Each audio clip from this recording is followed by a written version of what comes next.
Imagine waking up tomorrow, and all of a sudden you realize that everything you thought controlling your life was never actually in control. The circumstances, your background, your past, just think if you realize that none of them actually are controlling your life.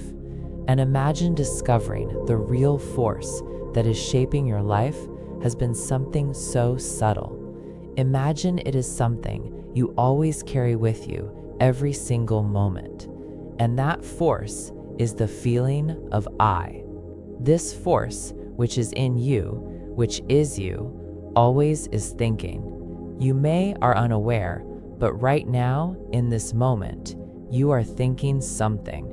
And thinking develops a mental state in which you live in. And life we might not understand, but is the reflection of our mental states.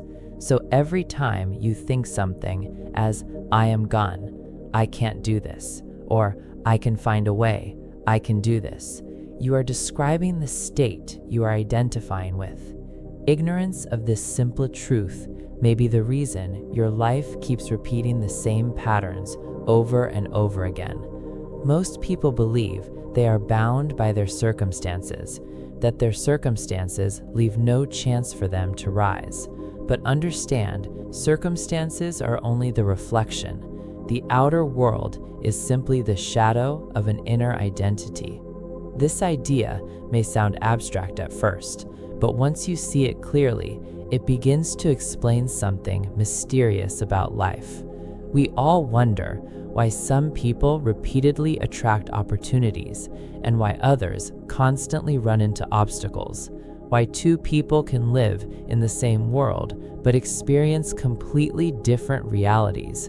This is not because the winner is always favored by circumstances and the other is not. To understand this, we must start with something almost no one examines: the nature of the self. You need to question yourself. What exactly are you referring to when you say I? Is it your body, or your history, or your personality? Question this frequently to yourself, and you will find it fascinating. Surprisingly, none of those things truly define the I. The I is neither body, brain, nor is your job or any personality you think. The I is awareness itself. It has no face, no shape, no permanent identity. Instead, it constantly enters and occupies states of consciousness. I identifies itself as tree. So can the tree say, I am tree? In the same way, I identified itself as you. Think of it like an actor. An actor might play a king in one story and a beggar in another. While performing, the actor becomes so absorbed in the role that the character feels real, but the actor themselves remains unchanged. In the same way, the real I moves through different states. It may be the state of confidence, or the state of fear, the state of success, or the state of limitation. And once the I enters a state deeply enough, it begins to believe, as this is who I am. But here's the secret most people never discover. You are not the state. You are the one choosing the state. You are the I behind all that you claim yourself to be. And if that is true, which certainly is, you can clearly realize the extraordinary possibilities. Realize that your world is not permanently fixed. The world you experience is constantly shaped by the state you occupy. May it be your environment, your relationships, or your opportunities. Everything, all of them, are expressions of the inner identity you silently carry. This idea can feel uncomfortable at first because it removes the comfort of blame. Blaming is easy. It's easy to blame the economy, society, family, or any other thing which can keep you safe temporarily. But if the outer world reflects the inner state, then the responsibility comes back to the self. And that is why this teaching has always been difficult for people to accept. Thousands of years ago, when this idea was first presented, many people rejected it immediately because it's far easier to believe someone else controls your life than to realize you are the one shaping it. But you begin to examine your life. Then you find it is you and your reactions to life which are constantly molding your life. So for us to manifest anything we ever want, monitoring our thinking and our reactions is absolutely essential. Everyone can say, "I want to be success." Everyone can say affirmations 1,000 times a day and blame them to be not working. Your reactions reveal your inner state more honestly than your words ever could. If you want success, live in the mental state of what success would be. React to your life and environment as though you already are successful. Trying to manifest positive life while identifying yourself as small and incapable never works well. Compressed anxiety builds a deeper identity of inability, and that deeper identity continues producing the same results, because life mirrors the state you live from more than the words you speak. Years ago, a man approached a lecturer with what he believed was an impossible problem. He explained that he felt completely restricted by the circumstances of his birth. Because of his background and appearance, he believed society had permanently placed him in a lower position. Doors were closed to him, opportunities were denied to him, neighborhoods he wished to live in were unavailable to him, businesses he wanted to start seemed impossible. From his perspective, the world itself had already decided his limits. So when he was told that the outer world reflects the inner state of consciousness, he struggled to accept the idea.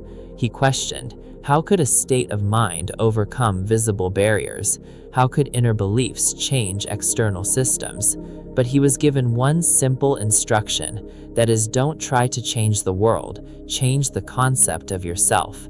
Instead of identifying with restriction, begin identifying with freedom. Instead of thinking of yourself as someone who is excluded, start seeing yourself as someone who belongs wherever you choose to be. At first, this felt completely unnatural. His old identity had been reinforced for years, but slowly he made the shift. He stopped repeating the story that the world was against him. He began imagining himself differently. He began living from a new identity, and over time, his world started responding differently. Opportunities appeared to him where none had existed before. He developed business connections. He made doors opened. Eventually, he built an extremely successful career. He opened an office in a prestigious area and earned an extraordinary income. The same man who once believed society had permanently limited him discovered that the real limitation had been the state he identified with. Once that state changed, the world rearranged itself. Now, this doesn't mean change always happens instantly. Sometimes deeply rooted beliefs take time to dissolve, but the principle remains the same. The world reflects the inner state. So the real question becomes, how do you actually change the feeling of I? The first step is surprisingly simple. Observe yourself. Not critically, not with judgment, just watch your reactions. Notice the thoughts that automatically appear. Notice how you respond to challenges. Notice what you expect from life, because hidden inside those reactions is the identity you've been carrying. And sometimes what you discover may surprise you. You might realize you've been quietly expecting rejection, or assuming failure, or believing success belongs to other people. Once you see that identity clearly, you can begin to change it. But true transformation requires more than a temporary positive mood. A brief moment of optimism isn't enough. Real change happens when a new identity becomes natural, when you stop thinking about becoming that person and start thinking from that person. This is where imagination becomes one of the most powerful tools available. Imagination is not just daydreaming, it's the ability to experience a reality internally before it appears externally. You can imagine the end of a desire as though it has already happened.